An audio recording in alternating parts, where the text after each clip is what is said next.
একটা গ্রামে সম্পদ নামের 20 বছরের একটা ছেলে থাকত। সম্পদ একজন অনাথ ছেলে ছিল, যে গ্রামের চৌধুরীর ধাবাতে খাবার বানানোর কাজ করত।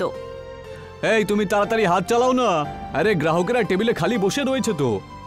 আজকে ডাল মাখনি দিয়ে আমি একটা অন্য জিনিস বানাচ্ছি, দেখবেন আজকে ডাল খেয়ে গ্রাহকরা আঙুল চাটতে থাকবে। আরে আঙুল চাটার কথা তুই পরে দেখিস তো, আগে খাবারটা নিয়ে আয়, তাড়াতাড়ি কর। হ্যাঁ হ্যাঁ, আমি এক্ষুনি নিয়ে আসছি বাবু, একটু অপেক্ষা করুন, 5 মিনিটের মধ্যে আমি সমস্ত গ্রাহকদেরকে খাবার দিয়ে দেব। চৌধুরী রান্নাঘরের বাইরে চলে যান। কিছুক্ষণ পর সম্পদ গ্রাহকদেরকে খাবার দেয়। সম্পদের হাতের বানানো ডাল মাখনি সমস্ত গ্রাহকদের খুব পছন্দ হয়। ওই গ্রাহকদের মধ্যেই অর্জুন চৌধুরীর কাছে এসে বলে, আজকের ডাল মাখনির কোনো জবাব নেই চৌধুরী বাবু, পেটটা তো ভরে গেল কিন্তু মনটা ভরল না। এখন আমি কি করতে পারি অর্জুন? আমার ধাবার খাবারই এত ভালো যে লোকেদের পেট তো ভরে যায় বটে, কিন্তু মন ভরে না। আমার বউ খুব ভালো খাবার তৈরি করে। এ আবার কিরকম কথা বলছেন চৌধুরী বাবু? আপনার স্ত্রী তো শুধু আপনার পাশে বসে বসে পয়সা গুনতে থাকে, তাই না? ভোজন তো আমাদের গ্রামের সম্পদ তৈরি করে, ওর প্রশংসা করতে আপনার কি খুব কষ্ট হয় নাকি? হ্যাঁ, এইটুকু বলে অর্জুন ওখান থেকে চলে যায়। চৌধুরী রাগের চোটে নিজের স্ত্রী রুকমণির দিকে তাকিয়ে বলেন, দেখতে পাচ্ছ তুমি, কতবার আমি তোমাকে বলেছি যে তুমিও রান্নাঘরে সম্পদকে একটু সাহায্য করো। আমি একসাথে একটা কাজই করতে পারি, এক তো টাকা গুনতে পারি, নয়তো রান্নাঘরে গিয়ে চেয়ারে বসতে পারি। তুমি সারা জীবন মূর্খই থাকবে, বুঝলে? একবার ভেবে দেখো, কালকে যদি এই সম্পদ আমাদের ধাবা ছেড়ে চলে যায় তাহলে কি হবে? আরে লোকেদের মুখে মুখে ওর তৈরি করা খাবারের স্বাদ লেগে আছে যে, সেই জন্য আমি সবাইকে বলি যে ওই খাবার দাবারগুলো ও নয়, বরং তুমি তৈরি করো। কিন্তু তুমি আমার কথা বোঝোই না একবারও। তুমি একদম ঠিক বলছো, এই কথাটা তো আমার মাথায় এলোই না। কাল থেকে আমিও সম্পদের পাশে চেয়ার লাগিয়ে বসেই থাকবো। পরের দিন সম্পদ যখন ধাবায় আসে, তক্ষুনি চৌধুরী সম্পদের দিকে তাকিয়ে বলেন, সম্পদ, আজ থেকে আমার বউও তোমার সাথে রান্নাঘরে থাকবে। চৌধুরী বাবু, মালকিনকে কেন বিরক্ত করছেন? আমি তো আছি রান্না করার জন্য। আরে যা বলেছি তুমি তাই করো না, এর থেকে বেশি কথা বলো কেন? ঠিক আছে চৌধুরী বাবু, যেমন আপনি বলবেন তাই হবে। রুকমণি সেই দিনের পর থেকে সম্পদের সাথে রান্নাঘরেই বসে থাকত। কিছুদিন পর চৌধুরী সমস্ত গ্রাহকদের বিশ্বাস দিয়ে দেয় যে যেই খাবার তার ধাবায় পাওয়া যায় সেই খাবার তার স্ত্রী রুকমণি বানায়। একদিন সম্পদে কাজে যাওয়ার জন্য বাড়ি থেকে বাইরে বেরিয়েছিল, তক্ষুনি ওখানে চৌধুরী চলে আসে। চৌধুরী বাবু আপনি? আমি তো ধাবাতেই আসছিলাম। আমি তোমাকে এখানে এই কথা বলতে এসেছি যে আমার ধাবায় আর তোমাকে কাজ করতে হবে না, বুঝতে পেরেছো তো? এসব কি কথা বলছেন আপনি চৌধুরী বাবু?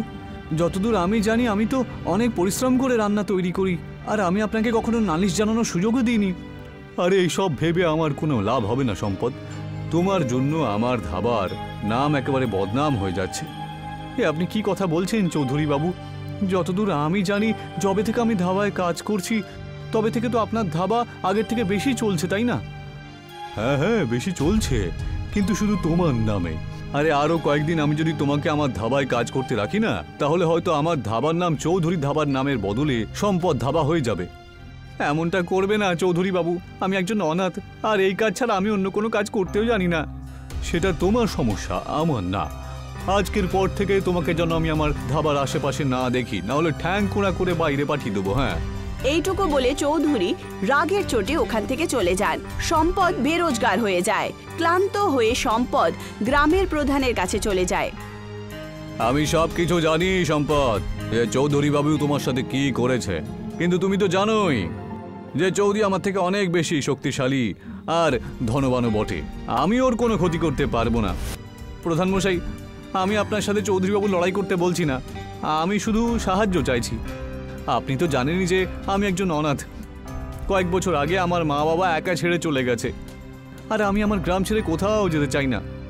তুমি কি বলতে চাও বলো তো? প্রধানমশাই, আমি শুধু রান্না করতে চাই। তোমার বাবা খুব ভালো রাঁধুনি ছিলেন বটে। প্রধানমশাই, আপনি আমাকে সামান্য একটু সাহায্য করুন না। আমিও আমার গ্রামে একটা নিজস্ব ধাবা খুলতে চাই। আপনি কি আমাকে সামান্য কিছু পয়সা দিতে পারবেন? যখন আমার ধাবা ভালোভাবে চলবে তখন সব পয়সা আপনাকে ফেরত দিয়ে দেব। ঠিক আছে, গ্রামে আমার যে খালি জমিটা পড়ে রয়েছে সেখানে তুমি তোমার ধাবা খোলো। তার জন্য যা পয়সা লাগবে আমি তোমাকে দিতে রাজি আছি, ঠিক আছে? প্রধানের কথা শুনে সম্পদ খুশি হয়ে ওঠে। সম্পদ খুব পরিশ্রম করে খালি জমিনে ধাবা বানাতে শুরু করে। প্রচন্ড পরিশ্রম করার পর সম্পদ ওখানে ধাবা বানিয়ে তৈরি করে দেয়। কিছুদিন পর সম্পদের ধাবায় গ্রাহক আসতে শুরু করে, আর এই কথাটাই চৌধুরীও জানতে পেরে যায়। আমি যা ভয় পেয়েছিলাম সেটাই হলো রুকমণি। ওই অপদার্থটা নিজের ধাবা গ্রামে খুলে দিয়েছে। এখন লোকজন আমার ধাবাতে কম, ওর ধাবাতে বেশি যায়, বুঝলে? তোমার মাথায় তো শিয়ালের মতো বুদ্ধি আছে, সেই বুদ্ধির ব্যবহার করো আর ওর ধাবা বন্ধ করিয়ে দাও। তুমি একদম ঠিক কথা বলেছ। আমার এই শিয়ালের মতন বুদ্ধি দিয়ে কিছু একটা উপায় খুঁজে বের করতেই হবে। চৌধুরী খুব চালাকি করে গ্রাহকদের নিজেদের কথায় ফাঁসিয়ে দেয়। ওই গ্রাহক সম্পদের ধাবায় চুরি করে ভোজনের মধ্যে চৌধুরীর আনা ওষুধ মিশিয়ে দেয়। এই দিন যে কেউ সম্পদের ধাবার খাবার খায় তাদের পেট খারাপ হয়ে যায়। পরের দিন সম্পদের ধাবার বাইরে গ্রামের লোকেদের ভিড় জমা হয়ে যায়। একজন ব্যক্তি রাগের চোটে সম্পদকে বলে ওঠে, এই তোমার ধাবা খুব ভালো চলছে বলে তোমার ক্ষমতা তুমি ভুলে গেছো? আপনি কি বলছেন? আমি আবার কি করলাম? কি করেছো? আরে কালকে আমি তোমার ধাবাতে ডাল খেয়েছিলাম, আর সেই থেকে আমার পেটটা খারাপ হয়ে রয়েছে। আর এখানে যতজন মানুষ রয়েছে সবার পেট খারাপ করেছে, আর এই সব কিছুর দায়ী হচ্ছে তুমি। তুমি অবশ্যই খাবারে কিছু না কিছু উল্টোপাল্টা মিশিয়েছো। আপনার কিছু ভুল হচ্ছে, বুঝলেন তো? আমি খাবারে কিছু মেশাইনি। আজকের পর থেকে আমাদের মধ্যে কেউ তোমার ধাবায় খাবার খেতে আসবে না। নিজের রান্না করে নিজেই খেও, ঠিক আছে? এইটুকু বলে সেই ব্যক্তি ওখান থেকে চলে যায়, আর সম্পদ চোখে জল নিয়ে নিজের ধাবার ভেতরেই বসে থাকে। সম্পদ আবার বেরোজগার হয়ে যায়। কিছুদিন পর সম্পদের ধাবায় প্রধান এসে বলেন, সম্পদ, তুমি আমার কাছ থেকে যে পয়সাগুলো নিয়েছিলে সেগুলো আমায় কবে ফেরত দেবে? প্রধান মশাই, আপনি তো জানেনই যে আমার ধাবাতে আর কোনো গ্রাহকই আসছে না। আরে ওইসব আমি জানি না, ঠিক আছে সম্পদ? ওই পয়সা আমার এখন লাগবে, আর সেটাও সুদ সমেত। প্রধানের কথা শুনে সম্পদ প্রচন্ড অবাক হয়। আমাদের মধ্যে সুদের তো কোনো কথা হয়নি। আমি তোমাকে বলেছিলাম, তুমি হয়তো শুনতে পাওনি। পরশুর মধ্যে আমার পয়সা সুদ সমেত যদি ফেরত না দিয়েছো তাহলে আমি তোমার বাড়িও তোমার কাছ থেকে কেড়ে নেব, আর সেটা বিক্রি করে আমি আমার পয়সা উসুল করে নেব। এমনটা করবেন না প্রধান মশাই, আমি অনাথ। আপনি যদি আমার থেকে আমার বাড়িটাই কেড়ে নেন তাহলে আমি কোথায় যাব? তোমাকে আমি 2 দিনের জন্য সময় দিলাম। এইটুকু বলে প্রধান ওখান থেকে চলে যান। 2 দিন পর প্রধান সম্পদকে ধাক্কা মেরে বাড়ির বাইরে বার করে দেয়, আর তার ধাবাও ভেঙে দেন। সম্পদ চোখে জল নিয়ে একটা হাইওয়ের ঘন গাছের নিচে বসে নিজের ভাগ্যের উপরে কাঁদতে শুরু করে। সম্পদকে কাঁদতে কাঁদতে সকাল থেকে বিকেল হয়ে যায়। তক্ষুনি সে দেখতে পায় সেই গাছের ওপরে একটা পাখির বাসা আছে, যার ওপরে একটা চিল উড়ে বেড়াচ্ছিল। এই চিলটাকে এখান থেকে তাড়াতেই হবে, না হলে ওর বাসাটা ভেঙে দেবে মনে হচ্ছে। আমার ঘর রক্ষা করার জন্য গ্রামের একটা মানুষ এলো না, কিন্তু আমি এই অসহায় পাখিটার ঘর ওই চিলটাকে নষ্ট করতে দেব না।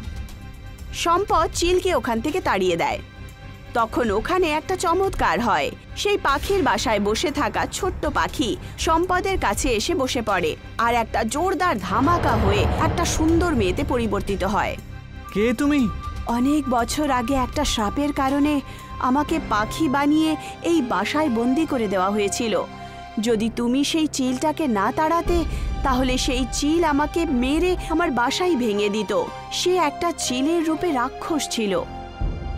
কিন্তু তুমি তোমার আসল রূপে কি করে এলে? আমাকে বলা হয়েছিল যখনই কোনো ব্যক্তি দুর্ভাগ্যবশত সত্যি যুবক তোমার সাহায্য করবে তখন তোমার এই শ্রাপ শেষ হয়ে যাবে। আর দেখো, আমি মুক্ত হয়ে গেলাম। তুমি আমার সাহায্য করেছো, আমিও তোমার সাহায্য করব। আমি তোমার ব্যাপারে সব কিছু জানি। তুমি আমায় কি করে সাহায্য করতে পারো? কেন করতে পারবো না? তুমি খুব ভালো খাবার বানাও। ব্যাস, তোমার কাছে পয়সা নেই। একটা বাড়ি ছিল, সেটাও তোমার থেকে কেড়ে নেওয়া হয়েছে, কিন্তু কোনো ব্যাপার না। তুমি যেই বাসাটা ভাঙার থেকে বাঁচিয়েছো সেই বাসাই আজ থেকে তোমার বাড়ি হবে।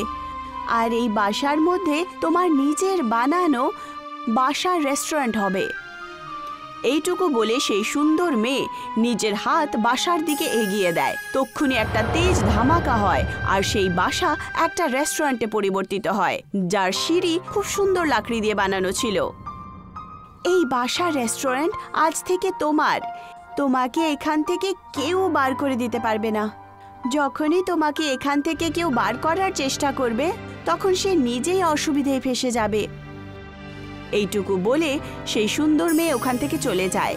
সম্পদ সেই রেস্টুরেন্টের ভেতরে চলে যায়। সে দেখতে পায় যে রেস্টুরেন্ট ভেতর থেকে একটা 5 স্টার রেস্টুরেন্টের মতো, যেখানে একের পর এক দামি টেবিল চেয়ার ছিল আর কোনো একটা 5 স্টার হোটেলের মতোই সমস্ত সুখ সুবিধে ওখানে ছিল। কিছুক্ষণ পর সম্পদ ওখানে আরাম করে ঘুমিয়ে পড়ে। পরের দিন সম্পদ জলখাবার খেয়ে নিচে নেমেই ছিল, তখনই তার সামনে একটা কার এসে দাঁড়ায়। তার মধ্যে থেকে একটা সুন্দর যুবক বাইরে বেরিয়ে আসে আর সম্পদকে বলে, এইটা কিরকম রেস্টুরেন্ট ভাই? এই ধরনের রেস্টুরেন্ট তো আমি শুধু বিদেশেই দেখেছি, কিন্তু সেটাও ছবিতে। এটা আমার রেস্টুরেন্ট, বাসার রেস্টুরেন্ট। আমার রেস্টুরেন্টে সব রকমের খাবার পাওয়া যায়। আচ্ছা, তুমি কি তোমার রেস্টুরেন্টটা আমাকে দেখাতে পারো? আরে দেখানোর কি আছে বাবু, আপনি হলেন আমার প্রথম খদ্দের, আপনার জন্য আমার খাবার আজকে ফ্রি। সম্পদ তার জন্য খুব ভালো খাবার তৈরি করে দেয়। খাবার খেয়ে সেই যুবক আঙুল চেটে চেটে বলে ওঠে, বিশ্বাস করো, আমি এর থেকে অনেক ভালো ভালো হোটেলে খাবার খেয়েছি জানো তো, কিন্তু এর থেকে ভালো খাবার আমি জীবনে কখনো খাইনি। বিশ্বাস করো, আমি অনেক বড় কোম্পানিতে অ্যাডভার্টাইজমেন্টের কাজ করি জানো তো। তুমি যদি চাও তাহলে তোমার এই পাখির বাসা রেস্টুরেন্টের অ্যাডভার্টাইজমেন্ট করে দিতে পারি। তোমার রেস্টুরেন্ট একেবারে বিখ্যাত হয়ে যাবে আর এখানে খদ্দেরের ভিড় লেগে যাবে। যদি এমন করেন তাহলে আমার জন্য এটা খুবই ভালো হবে। সেই যুবক হাসতে হাসতে ওখান থেকে চলে যায়। পরের দিন সেই রেস্টুরেন্টে শহর থেকে আসা লোকেদের ভিড় জমা হয়। সেই ভিড়ে অনেক বড় বড় নেতা, পত্রকার আর অনেক ধনী পরিবারের লোক ছিল। সম্পদের বাসা রেস্টুরেন্ট কিছুদিনের মধ্যেই পুরো ভারতে প্রসিদ্ধ হয় আর এই কথাটাই চৌধুরী আর প্রধানও জেনে গিয়েছিল। তুমি শুধু নামেই প্রধান, তুমি একটা সামান্য কাজ করতে পারলে না। তুমি আমাকে যা বলেছিলে তার থেকে বেশি করে দেখিয়েছি তোমাকে। আরে তুমি তো শুধুমাত্র ওকে তোমার ধাবা থেকে বের করে দিয়েছিলে, আমি ওর বাড়ি পর্যন্ত থেকে কেড়ে নিয়েছি।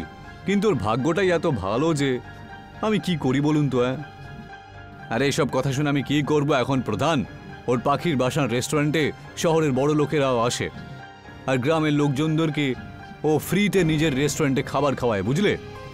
ও সবাইকে রোজগার দিচ্ছে আর উন্নতি করছে, আর আমরা এখানে পায়ের ওপর পা তুলে শুধু বসে রয়েছি। তুমি কি চাও বলো তো? আমি চাও ওর পাখির বাসার রেস্টুরেন্টের মধ্যে আগুন লাগিয়ে দাও। তাহলে আর দেরি কিসের? চলো গিয়ে আজকে রাত্রের মধ্যেই এই শুভ কাজ আমরা করে ফেলি। প্রধান আর চৌধুরী পেট্রোল নিয়ে সেই গাছের কাছে পৌঁছায়। তারা গাছের উপরে পেট্রোল ছিটিয়ে দেয়, কিন্তু যেইমাত্র তারা আগুন লাগানোর চেষ্টা করে হঠাৎ করে ওদের শরীরে প্রচণ্ড জ্বালা শুরু হয়ে যায় আর তারা চিৎকার করতে শুরু করে দেয়। সম্পদ আর সমস্ত গ্রাহক রেস্টুরেন্ট থেকে বাইরে আসে। আরে আপনাদের আবার কি হলো? আপনারা চিৎকার করছেন কেন? আমাদের ক্ষমা করে দাও সম্পদ, আমরা আজকে তোমার এই পাখির বাসার রেস্টুরেন্টে আগুন লাগাতে এসেছিলাম, কিন্তু যেই আমরা আগুন লাগানোর একবার চেষ্টা করেছি আমাদের শরীরের মধ্যে জ্বলতে শুরু করে দেয়। আজকে তো এই ভুলটা করেছেন প্রধান মশাই, কিন্তু আজকের পর যেন এই ভুল আর কখনো করবেন না। তক্ষুনি সেই বাসা রেস্টুরেন্টের ভেতর থেকে একটা ভারী আওয়াজ আসে। এদের দুজনকে বলো এই গ্রাম ছেড়ে যেন চলে যায়, না হলে ওদের শরীরের জ্বলন দুনিয়ার কোনো ডাক্তার ঠিক করতে পারবে না। আমাকে এটা বলা হয়েছিল যে যদি কেউ এই পাখির বাসার রেস্টুরেন্টটাকে ক্ষতি করার চেষ্টা করে তাহলে অবশ্যই বিপদে পড়বে, বুঝেছো? প্রধান আর চৌধুরী সম্পদের কথা মেনে নেওয়াতেই ঠিক মনে করলো।